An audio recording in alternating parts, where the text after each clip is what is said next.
Les frontales sont à nouveau de sortie entre Lyon et Saint-Étienne. Le randonnée nocturne plus en vue est de retour. La Six Saint-Élion édition 2021 s'est tenue. Après une édition 2020 annulée, la joie de porter enfin un dossard sur la doyenne des courses d'endurance est bien visible. Des sourires de la joie mais de la souffrance aussi, courir de nuit sous la neige dans des températures parfois en dessous de zéro. Ils et elles ont été 16 000 à relever le défi. Du format ultra Lyon-Saint-Élion de 156 km en passant par la classique Saint-Élion de 78 ou les formats courts de 45-23 ou 13 km, tous les niveaux, tous les styles, tous les plaisirs du trail pour amateurs éclairés sont à retrouver sur cette course inclassable que tout coureur se doit d'effectuer au moins une fois dans sa vie sportive. Chaque année présente des conditions différentes. En 2021, neige et vent étaient de la partie. Pas de quoi refroidir pros ou amateurs qui s'entraînent à l'année pour vivre ces moments inoubliables. Premier rendez-vous, le départ, direction Saint-Étienne sous la neige pour le traditionnel passage en revue des troupes. Je suis un peu fébrile parce que je crains le froid, je suis équipée comme pas possible. Regardez, j'ai même des moufles. Ça me fait vraiment très plaisir que la course soit à nouveau de retour, de partager ça avec tous ceux qui aiment la course à pied. Ils sont tous là ce soir avec nous, c'est top. C'est bien de retrouver l'ambiance, de voir du monde et tout ça. C'est pour moi le seul dossard sur du long que j'aurais pris cette année du coup. C'est une course historique quoi. C'est une des classiques à faire au moins une fois. Et puis quand on aime la première fois, même si 2019 c'était une année un peu arrosée, ben, on revient quand même. La Saint-Élion, on n'est jamais tout seul. Hein. C'est une grande communauté de trailers. Ça va être un super événement. Ça commence à monter, là, la pression là, avec tout le monde qui se lève et tout ça, là, ça commence à venir. C'est le fiston qui m'a embringué sur cette 4e édition pour moi. Et je ne me suis pas trop fait prier pour m'entraîner et pour la terminer parce que c'est une course formidable. Il m'a promis qu'on terminerait ensemble à l'Altony Garnier, donc j'espère qu'il sera avec moi. Et puis voilà. Mais bon, le problème c'est que lui je peux le porter, mais moi il ne pourra pas me porter. J'ai adoré le sport, c'est vrai qu'il m'a mis tout petit dans le sport directement. Et puis du coup on s'est mis à faire du trail et ça fait maintenant 3-4 ans. Et là l'objectif cette année c'est comme il vient de dire, on commence ensemble, on finit ensemble. Le conseil, c'est de se protéger du froid. Cette année, il va faire très froid, il va y avoir des rafales de vent, donc ça va être des températures de -5 ressenties. C'est au mental que ça se joue, c'est à Sainte-Catherine que ça se joue. Ceux qui ont le mental, ils vont plus loin, même s'ils sont moins forts. Tous les gars et les filles qui sont présents sur cette ligne de départ, la majorité d'entre eux, c'est pas la perche qu'ils viennent chercher. C'est juste le moment où ils vont passer sous l'arche d'arrivée, quel que soit le temps en fait, et puis qu'ils vont franchir cette arche d'arrivée en disant « je suis finisher de la Saint-Élion ». Il est bientôt minuit, l'arche de départ se peuple, l'heure ultime approche. Le froid, la boue, la bonne ambiance quand même, c'est cool. Voilà, petite course de fin de saison pour mériter les repas de Noël qui arrivent après aussi. Avec la neige en plus. On n'est pas bien?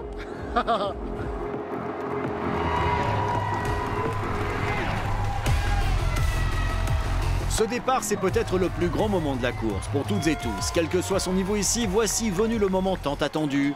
Prendre part à une course à faire au moins une fois dans sa vie ou y reprendre part, car quand on goûte à ce monument d'endurance, le risque, c'est d'en devenir accro.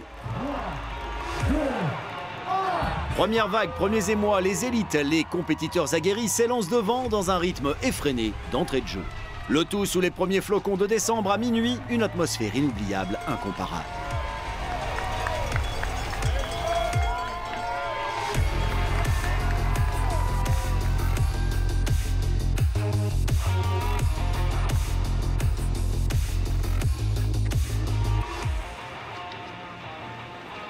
Avant de rejoindre les monts du Lyonnais et ses sentiers bucoliques, il faut s'extraire de la ville et ses faubourgs.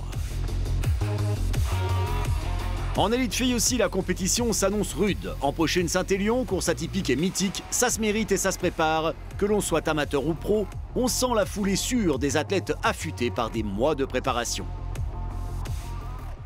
La Saint-Élion, c'est ça. Dès les premières montées sur le col de la Gâchette, le peloton s'étire sur des kilomètres, créant cette féerie lumineuse nocturne, le long serpent de frontale. Devant, le rythme est soutenu, à l'arrière, les choses se posent. En plus, c'est joli parce que c'est enneigé. Les champs sont enneigés, donc on m'admire. Et toi, tu cours toute seule là? Non, mais il m'a oublié. Il est quelques mètres plus haut. Bah, ça motive quand même. Voir quelqu'un devant. Sinon, je serais loin derrière, je crois.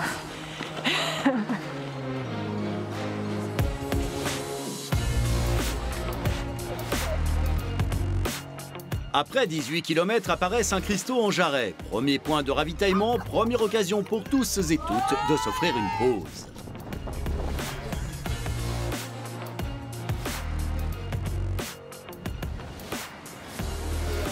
La Saint-Élion est un événement populaire. Le public est venu en masse, en pleine nuit et dans le froid, soutenir ces milliers de participants et participantes dans leur aventure humaine et sportive. Eh ben, c'est le partage, hein, c'est se soutenir et puis partager un bon moment de copine, même s'il fait un peu froid. On y va pour finir et puis se dire qu'on l'a fait déjà au moins une fois et puis pourquoi pas la refaire. Moi c'est la première fois là, donc on verra. Faire ça de nuit dans le froid, c'était un truc que j'avais pas encore fait, donc un truc de plus quoi. C'est notre première à Saint-Élion, c'est vraiment beaucoup plus dur que ce qu'on pensait. Entre les cailloux, la neige, le vent, le froid. Mais par contre, ce qui est bien, c'est qu'il y a vraiment une super entraide entre les différents coureurs et ça, c'est vraiment génial. Que l'on soit en relais ou en solo, les passages sur les ravitaillements prennent souvent une allure de fête. On se raconte ses aventures, ses doutes, ses espoirs autour d'une boisson chaude avant de repartir. Le tout dans une ambiance de convivialité typique dans ce monde du trail running. Pour une première, c'est génial. En plus, ils sont sympas, tout le monde est sympa. Ils sont charmants, ils nous remercient, c'est déjà super. Merci beaucoup. Et on lâche pas, allez, c'est bien. De soutien, les engagés dans la 67e Saint-Élion vont en avoir besoin. Pour certains qui courent sur la Lyon-Saint-Élion, ils ont déjà fait l'aller de jour et sont sur le retour en ce mode ultra de 156 km. Sur la Saint-Élion classique de 78 km, tous et toutes savent que ce passage du tracé en direction de Sainte-Catherine est costaud. 14 km jusqu'au prochain ravito, les sentiers montent et flirtent avec les 900 mètres dans des conditions qui virent au blizzard. Plus on monte, plus le vent se lève. Clairement, cette Saint-Élion 2021 va se courir avant tout au mental, revigorée par le précieux soutien des spectateurs et spectatrices. À Sainte-Catherine, les premières frontales à émerger des bois sont celles de Thomas Cardin et Nicolas Daru. Parfait, c'est un plaisir, franchement. Tout est pour le mieux, le rythme est bon, faut pas s'affoler, c'est encore long. Spéciale dédicace au passage à tous les valeureux trailers osant le short dans ces conditions hivernales. En élite fille, Sandrine Fléchet excelle. Elle est originaire de Saint-Chamond, commune qui jouxte Saint-Étienne. Enfant, elle regardait passer la course en bord de tracé, admirative. À 47 ans, elle la mène. Respect. À quelques minutes, Christine Selman, seconde, reste en embuscade. Les dossards jaunes côté Lyon-Saint-Élion sont là aussi. L'aller en journée, le retour de nuit, 156 km, une autre manière de voir la course. On décide de faire la Lyon-Saint-Élion tout simplement parce que on a fait la Saint-Élion, on l'a déjà fait 3 fois, la Saint-Express. Et c'était la dernière étape, on va dire. C'est par vague en fait. On a des moments d'euphorie, donc là faut vite se calmer. Puis des moments on est complètement au fond du gouffre. Et là c'est la tête qui prend le dessus et ça peut durer longtemps. Parce que de toute façon les jambes, il n'y en a plus, hein. Elles sont en vrac complet, donc maintenant c'est la tête. Mais c'est pour ça aussi qu'on signe, on aime aller au bout de nous-mêmes et puis voir jusqu'où on peut aller, quoi. Franchement à Sainte-Catherine on se demande toujours pourquoi on est là, donc voilà. On aime beaucoup se retrouver avec soi-même en fait. Moi, pour moi c'est ça. Se dépasser, histoire de sortir de sa zone de confort je pense. Ouais. Et de le faire en duo aussi. Voilà, le faire ensemble.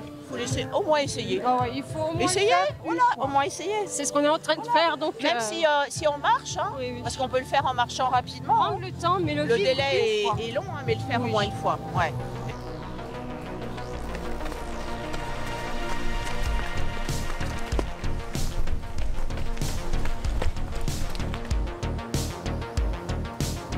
Passé Saint-André-la-Côte et son signal, le point culminant de la course à 934 mètres d'altitude, c'est une lente redescente en direction de Lyon. La moitié de la Saint-Élion est passée, les écarts se font dans le silence d'une nuit glaciale.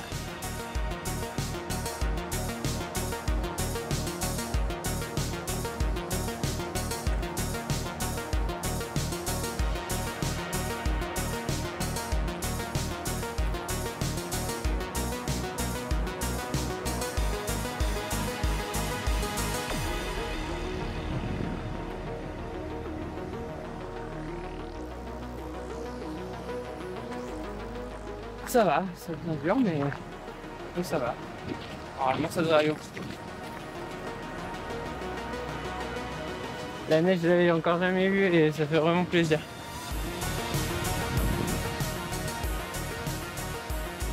Les séquences trail et ravito vont alterner et s'enchaîner maintenant en direction de Lyon. Chausson-Saint-Genoux, Soucy-en-Jarret puis Chaponneau, autant de ravitaux qui permettent de se reprendre, de tenir. Pour l'immense majorité, le chrono n'est que secondaire. L'objectif majeur, être finisher, aller au bout de soi-même et avoir l'immense bonheur de franchir l'arche d'arrivée à la halle Tony Garnier de Lyon.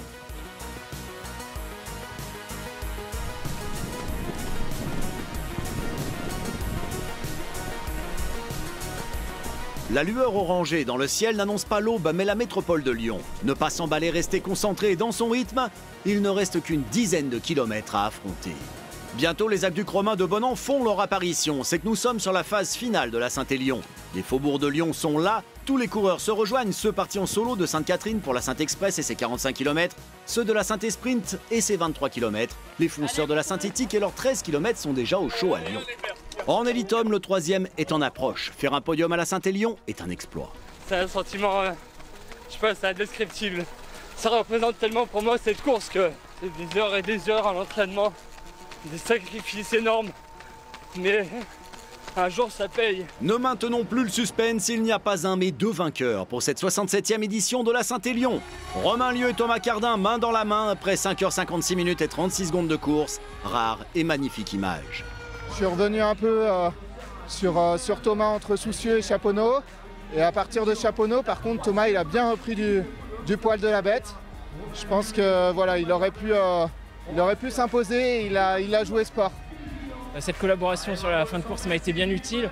Et puis on a décidé sur les 4-5 derniers kilomètres de finir ensemble.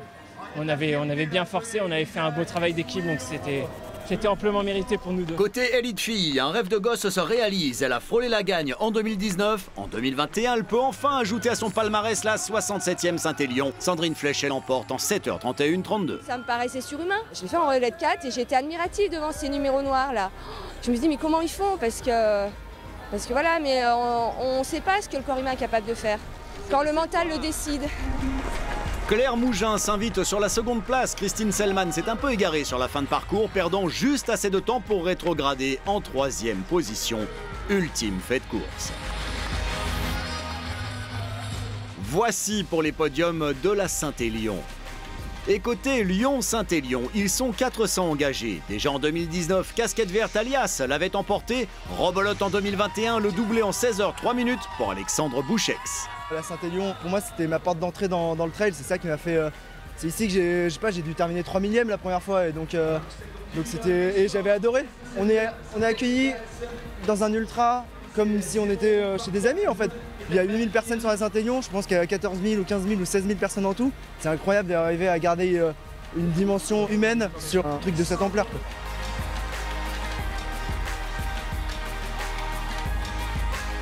Il est temps de goûter à la fierté de franchir la ligne d'arrivée, d'arborer la médaille de finisher, de se draper du t-shirt réservé aux arrivées.